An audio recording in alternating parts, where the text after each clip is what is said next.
Hi అండి, welcome to my channel. మీకు కనుక మా వీడియో నచ్చితే తప్పకుండా లైక్ చేయండి, షేర్ చేయండి, సబ్స్క్రైబ్ చేసుకోవడం మాత్రం మర్చిపోకండి.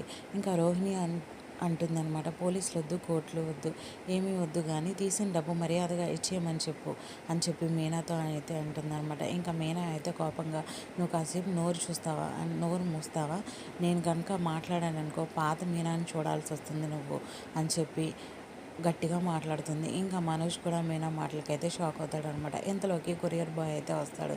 మనోజ్ సార్ అని చెప్పి వచ్చి పిలుస్తాడనమాట. ఇదిగోండి sir me flight up and down tickets అని చెప్పి అదైతే ఇంకా రోహిణికి మనోజ్కి అయితే ఇస్తాడనమాట.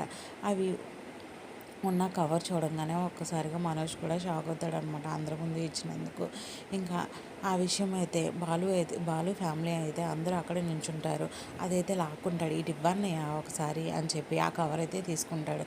ఆ కవర్ తీసుకుని, ఇదేంటన్నయ్య నీ ఫ్లైట్ టికెట్స్ మీద కోర్ట్ స్టాంప్ ఉందేంటి అని చెప్పి వాళ్ళందరికీ అయితే చూపిస్తాడు. ఇంకా మనోజ్ దొంగనైతే ప్రూవ్ అయిపోతుంది అనమాట. ఇంకా మీనా అయితే అంటుంది, ఇప్పుడు పెడదామా పోలీస్ కేసు అని చెప్పి అనగానే రోహిణి, మనోజ్, ప్రభావతి అయితే ఒక్కసారిగా షాక్ అవుతారు. Thank you for watching. Please like